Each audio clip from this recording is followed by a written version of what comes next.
That's how freight was moved across the country. In biblical times, it was done by camel caravans. So the mission's the same. Yeah, how it's gone from horses to horsepower, but the mission's still the same, supply. It's a servant industry. What are some life lessons that you have learned while serving in the military? Well, several. Made you appreciate life more. You grew up. I mean, you grew up now. I didn't get to be 18 or 19 because we went from boyhood to manhood. So, but anyway, I appreciate the things my father tried to teach me all those years. See, my dad was World War II. He was with the 1st Marine Division with Chesty Puller when they stormed the beaches of Guadalcanal. And of course, my dad never talked about the war much when I was growing up. After I came back from Vietnam, we had something in common. He fought an Asian enemy that dug into tunnels and held out, and they had to go in and just literally dig them out and burn them out. We had to go through the same thing in Vietnam so that my dad and I could finally relate to each other and open up to each other. So that's one thing that's nice about that. I could finally, my dad and I could relate to each other man to man rather than father to son. And School of Hard Knocks. Do you have any siblings? Yes, I have 2 brothers and 3 sisters, and they're all alive yet. Did any of them go into the military? My brother did. My second brother down. He was a Marine. And he was in the early 80s, late 70s, early 80s when during the, where the Marines were killed there in Beirut that time. Oh, sure. They went over after that. He was in that deal under, well, Carter, but especially President Reagan. What kind of a list, there's another thing. What kind of a leader we have has a lot to do with how the country's how people will support the country. I mean, after Jimmy Carter, we went to President Ronald Reagan, and it seems almost overnight the country did a 180. When you have the right leader in there, makes a big difference. And it's just like us Vietnam veterans. We didn't get any flags or honor guards or parades. As a matter of fact, they brought back what I call, forgive me, but to me they're still cowards. The Bill Clinton burned his draft card, took off to England, that kind of thing. They let those guys back first under Carter. We didn't get our recognition until President Reagan. That's when the Vietnam War memorial went in Washington, D.C. So we had to wait for Reagan. So that's another thing. How we went from Ronald Reagan to Bill Clinton is far beyond me. But know one thing: if you serve the country, you decide to go into the military, it does not matter who the temporary occupant of the White House is. Do you hear me?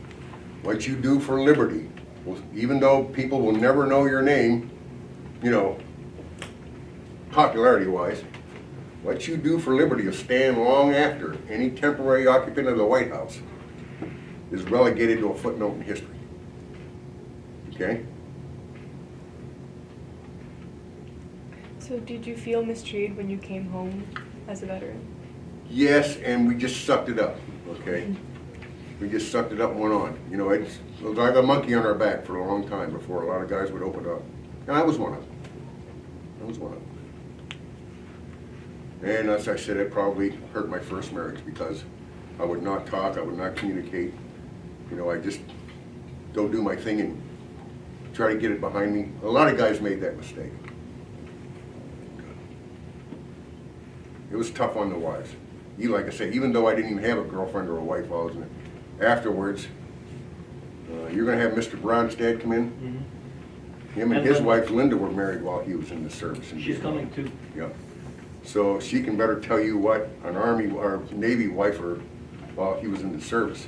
And, so a lot of those guys had to fight a war over there and fight the war at home too. That's tough. It's tough. So would you change anything about when you were in service or when you came back home?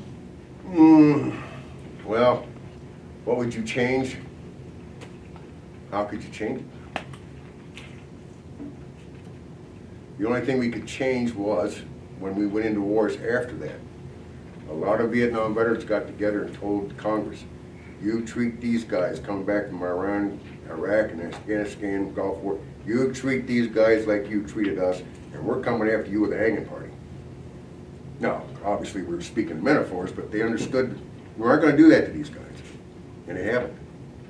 They must have gotten the message. What messages would you like to leave for the future generations who will view, hear the interview? First off, honor God. Okay? God will not bless a nation. Not first honor Him. All right? Honor the flag. You see all these professional sports players taking a knee and all that. Call off and kick them right now. The flag is not political. The flag stands for liberty. What is liberty? Does anybody know what liberty is? Freedom. Well, Abraham Lincoln said it best. He said, liberty is not about the right to do what you want to do. Liberty is the freedom to do what you ought to do. That's what it is, liberty. That's what the flag stands for. It stands for hope. No other nation has given hope to the world like this one. Okay? No other nation has brought people out of poverty like as this nation has. You know, prior to this nation, you kids wouldn't be sitting here in school. Whatever you were born into, that was it. They kept you wouldn't learn to read or write. You were just servants of the monarchy or the dictator or whatever. Unless you were politically connected, you didn't get educated. You were just peasants. And that's why, you know, a lot of people say, you know, the anti-God, the anti-religion group. The thing of it is, public schools, basically, if you go back to the original charter of public schools in the whole country, it's founded by what? Who founded them? Churches. Because they wanted rich and poor alike to be able to get an education and better their lives, whatever their lot in life was. They didn't have to be a woodsman. They could grow up, well, look at some of our presidents. Some of them came from abject poverty and came up through the ranks and became president of the United States. That doesn't happen anywhere else in the world. So, or become a congressman, or become a leader of some kind.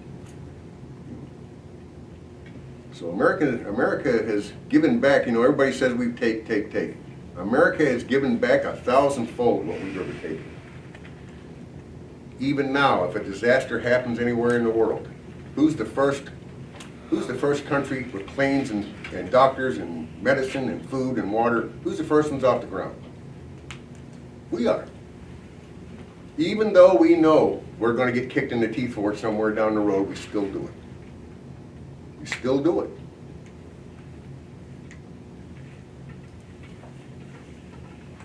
Because that's the metal that the country was founded on. Do you recall any of your instructors? Oh yeah. Fort Benning, Georgia, I remember we had one, they were a black hat. We used to go through jump school. And all airborne training is done at Fort Benning, Georgia. For the Marines, the Army, Navy, it's all done at Fort Benning. At least then it was, and I think it still is. And we had one, he was a short guy. I don't know how he made military. He must have just come in under the line. And the black hats were the instructors. You know, we trained, we did our airborne, we'd pack up and go and do our 5-mile trot before breakfast. But anyway, he wore a head, he was a kind of a redhead and wore a handlebar mustache before the military. So we called him Yosemite Sam. You remember that character, the Bugs Bunny cartoon, Yosemite Sam? And he was a rootin'est, tootin'est, shotgun shootin'est, jump master you there. Buddy, I mean, he'd light unto you with both fists we had to, but he was trying to make a paratrooper. He was trying to make a soldier out of you. Take the fear out of you. You know? And that's what we did when I was an instructor, once I gained rank. The idea was to set myself up almost as an enemy, Because what I was trying to do is pick on you, and you, and you, and you. And I'd take, and I would not break your spirit, because if you break somebody's spirit, you destroy them. But what I would do is break down your will, all the way to the soles of your feet, and then build you all back up into one team. Okay? Because that's what the Army is, a team.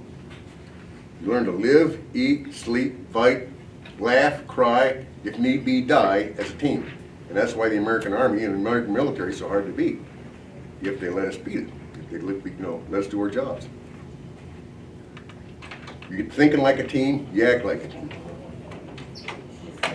There's no place for individuality in the military. Yes. What would an average day consist of in your camp in Vietnam? Well, that went from day to day. We would sit at night. We'd post guard, we'd take turns. Somebody'd be up watching for enemy fire or try to sneak up on you in the dark, because believe me, even in daylight, some of that jungle you could barely see your hand in front of your face. It was that thick, because you're getting down toward the Mekong Delta. You'd get up, what we call saddle up. We'd have K rations or C rations. Now C4 is an explosive. It's a plastic explosive. You can take C4, light it, and it'll burn. Or you can take C4, run up in a ball, and bounce it off that wall. Don't do both, because it'll go boom, and they won't find you. At least very little left of you. So we take a little C4, because it made a real small blue flame, hot blue flame, and we cook some of our C rations over it. Get a little hot meal out of it somehow. You know? So, and depending on the season, you could go 2, 3 days, 2 weeks. All of a sudden, you'd be in a firefight for your life for 15 minutes. Once in a while, once we got into and it depends if you're fighting Viet Cong or the NVA, North Vietnamese Army. They were uniformed soldiers. They were trained as, they stood toe to toe. The Viet Cong were kind of like the Taliban. They were just a jungle version of the Taliban. They were terrorists, basically. Yes? What'd you guys do when it rained? Just put a poncho on and sat out in the rain, because we had what they called the monsoon seasons. So, I mean, you haven't seen rain till you've lived through a monsoon in the South Pacific. I mean, it just comes down just like opening a spigot. And then we go through, you'd go through one area during the dry season. You know, you see the grass wilted. Next thing you go through the monsoon is a big river. And we used to try to haul all of our ammunition stuff up overhead and wade through those rivers. And of course, then we tried to take and tie off around our pants, around our sleeves, around our necks, around our boots, so the leeches wouldn't get up under there and get to you. Then in the dry season, we had to put up with the ticks. And ticks tend to get in very sensitive areas, so we take and light a cigarette in the daytime, get it good and hot, and then hold it just as close as you can stand it until that tick pulled out and you grab it. And this is not a very nice thing to tell, is it? But if you left the tick head in, it would infect. So you have to be careful. That's some of the things we had to go through in the jungle. Yes? Did you guys carry like extra clothes or socks? We carried extra socks. Usually when we went out in the jungle, we had our rucksacks full of everything: ammunition, food, water. Basically what we wore, jungle fatigues, that's what you have for the next 4 to 6 weeks. So needless to say, when you come in for a 2-day stand down, you were a little on the right side. Were you ever hurt during your time over there? I was wounded once, yes. And we walked into a bunker complex, and of course, in the jungle, you're only from here to that wall before you even realize it. And I carried what they call an M203, which is a 16 with a 40 millimeter grenade launcher. And first shot went off and hit the buffer in the stock of my rifle and splintered, and I still pulled, years later, it ruined my teeth too, because I had bullet fragments in my jaw, gum. You get cysts from it, you know, where a piece of metal would come through, and I have to go to the doctor and you have to cut the cyst out and so on and so forth. You know. So Fortunately, I mean, if that bullet would have been just this much either way, I might not be standing here. So not exactly the things I like to talk about, but at least give you an idea of what we went through. Did you work with any women in your service? No, when I was in, women and men, the women had their, I'm going to get in trouble for saying this with some people, I'm sure, but a righteous nation does not send its childbearing population into harm's way, okay? Now, the Israelis have to because they're 3 or 4 million people surrounded by 300 million that are trying to kill them. We don't have to do that. Thank God, I bless the girls that step up to the plate, okay? I'll say that. But guys, again, this is an order from God. This isn't a male chauvinist thing. We're supposed to protect them. We're supposed to protect them. And someday we'll stand before the man someday. He's going to wonder why we didn't, if we failed at that job. You see, these girls, they're a gift from God. That's what they are, really. If God just wanted guys, he'd have created 1 atom, 2 atom, 1 million atoms, and there'd be no such thing as sex for the simple reason there'd be no purpose to it, because he does everything with a perfect plan and a perfect purpose. Myself, I'm glad he's, in his infinite wisdom, he saw fit to give us girls and women. So it makes life a lot richer when you have the right woman. You know, but it's our job to protect them, not the other way around. But you said that when you first heard from a recruiter that you wanted to go to the military, that you were like very willing to go. Why was that? Well, it wasn't a recruiter, it was the President of the United States, Lyndon Baines Johnson. He sent us a note, a draft card notice. That's what I said. He was from Texas. That's why it's kind of just fun when I said he was a lanky Texan that sent me a personal invite. So then we went down to the recruiter and said, well, we're going anyway. We want to get this over with. And they said, follow me. Signed us up, and away we went. Yep. So. Is there anything you feel like we haven't discussed or you should be addressing? Well, basically what we try to do at the American Legion also is promote the moral superiority of liberty. What do I mean by that? I mean that liberty is The best way. And everything that's connected to liberty. Okay? Tyranny, there's no virtue in that. Treachery. You see, and you hear me speak of God, well, you have 2 things. Our nation has become great because by promoting the cause of Christ, we automatically promote the human cause. Okay? When you try to promote the human cause without that, and what you end up with is humanism. And the treachery, and the tyranny, and the cruelty, and the brutality, and the savagery, and the eventual bloodshed that comes with it. And that's the history of the world. You see people today, you see them on the news, you see them on television, you know. You're going to be coming into the Christmas season, you're going to hear these anti-religion people talk about how Joseph was a pedophile. Does anybody understand why? In the old Jewish and old Hebrew culture, you and I would have to learn, there was no such thing as mortgage. We'd have to learn a trade and start building our house, 1 room at a time. Once we got it built, then we could take on a wife and raise a family. For most men, not all, but for most, that was around the age 30. Mary was probably 16. That's the way they call it. Not only that, women did not live as long as men back then, too. So when they married, they would pass away close together. Thanks to capitalism, right, it's been able to create the surpluses to allow people to explore, come up with medicines and stuff. Now girls are all living us, right? What is it, 82 and 86 or 80, something like that. My great-grandmother's generation, her age, I think, was what, 39? Was the average for a woman? That's young. The average age of a man was 52 or 54.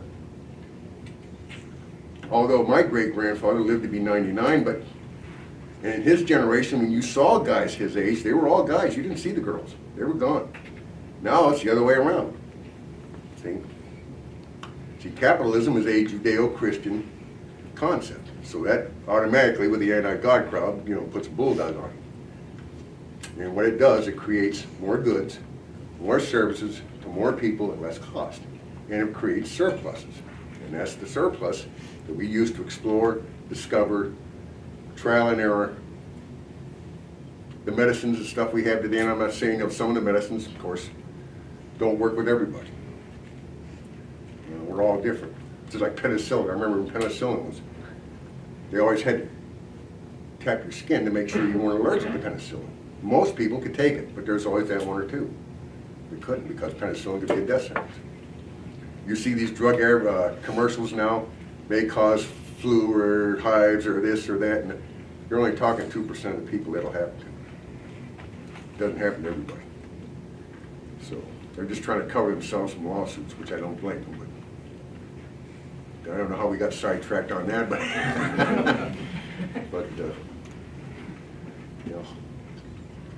So anyway, back to any more questions? Any more?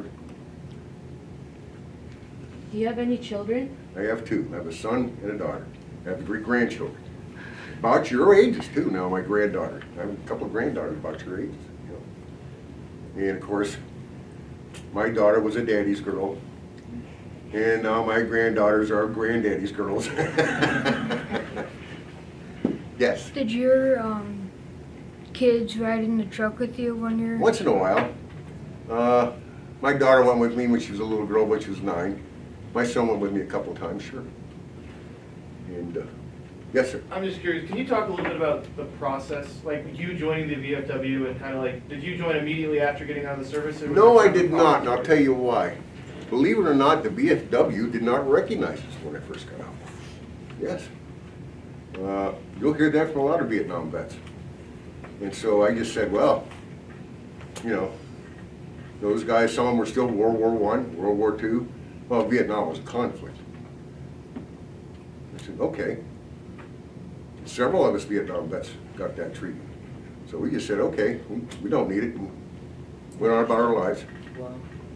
And, but then they finally recognized us, said, something's wrong here.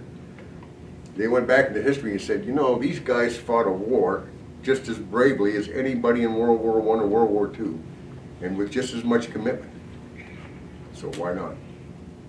So that's when and I really didn't get big into the American Legion until a few years back. Now I'm on the Agent Orange registry. I've contracted that stuff. It's already killed 3 of the guys I've served with. I had to have 6 heart bypasses because that stuff closes up your capillaries. Fortunately, I did not do any heart damage. But the heart doctor, he scratched his head and he said, there's something wrong here. So when he talked to my wife and found out that I'd served in Vietnam, that's when the VA and all of it got into it, and then the American Legion and so on. Yes, sir. What is Agent Orange? It's a defoliant. It's a chemical. It's kind of like, what's that, Roundup and that kind of stuff? Only it's 1,000 times more powerful. Did you guys use gas masks for it, or? No, because they sprayed it from the air to kill all the vegetation in that jungle. And of course, if you get it on you or rubbed it, and so on and so forth, they could cause, they've had trouble with, they know it causes about 3 different things, or 3 dozen different things, from prostate cancer to Parkinson's disease to you name it. So, yes. Did you have any experience while serving with like the counterculture music that was going on back home? Yeah, the war protests, the Woodstocks and all that bunch, which all of that stuff, it was pure depravity. That's the only word I can come up with. We're suffering the consequences of that now from the 60s kids and their free love and,